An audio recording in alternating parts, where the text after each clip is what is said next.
আসসালামু আলাইকুম ফ্রেন্ডস, আজকে আমি নারকেল পিঠে তৈরি করছি আর প্রসেসটা আপনাদের সঙ্গে শেয়ার করে নিচ্ছি। তো চলুন, প্রথমে এখানে আমি নারকেল কুড়ে নিয়েছি দুটি। নারকেল কোড়াটা আমার হয়ে গিয়েছে।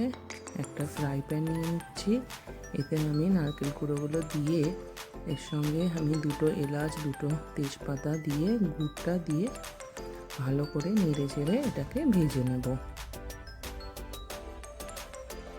একটু সামান্য পরিমাণ লবণ দিয়েছি, এটা টোটালি অপশনাল, আপনারা চাইলে দিতেও পারে আর স্কিপ করতেও পারে।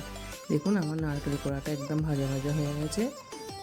এখানে আমি 4 কাপ আতপ চাল আর 2 কাপ ময়দা মিশিয়ে নিয়েছি, আর এদিকে জল ফুটে এসেছে, এতে সামান্য লবণ অ্যাড করছি।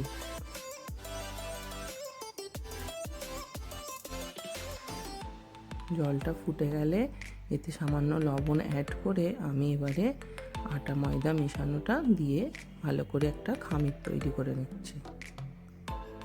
খামিরটা হয়ে গেলে এটাকে ঢাকা দিয়ে 5 মিনিট রেস্টে রেখে দেওয়া হবে।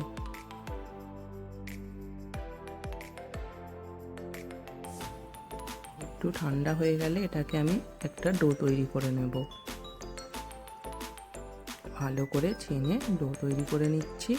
এখানে লেচিগুলো কেটে নেওয়া হয়েছে। এখানে আমার যা, আমার শাশুড়ি সবাই মিলে হেল্প করার ফলে একটু তাড়াতাড়ি পিঠাগুলো তৈরি করা হয়ে গেছে। মানে একটা পিঠে তৈরি করে দেখালাম আপনাদের। যেই পাত্রে রেখেছি সেই পাত্রটা নিচেতে জালি করা আছে, তাতে ভালোভাবে পিঠেটা সিদ্ধ হয়ে যাবে। আর ওদিকে আমি জল বসিয়ে দিয়েছি, জলটা ফুটে আসলে পিঠেটাকে আমি সিদ্ধ করতে বসিয়ে দেব। জলটা ফুটে এসেছে, এবারে আমি পিঠাগুলো দিয়ে দিচ্ছি ওপরে।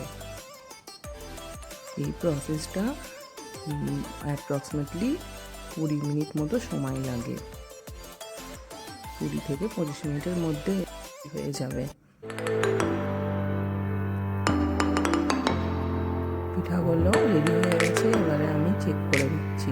পিঠাগুলো যখন রেডি হয়ে যাবে, পিঠাগুলোর মধ্যে একটা চকচকে গ্লসি ভাব এসে যাবে, তাহলে বুঝতে হবে যে পিঠাগুলো রেডি হয়ে যাবে। গরম গরম পিঠাতে আমি ঠান্ডা জল ছিটিয়ে এগুলোকে তুলে নেব। এই প্রসেসটা একটু গরম গরমই করতে হবে। একটা পিঠা তুলে দেখতে দিচ্ছি,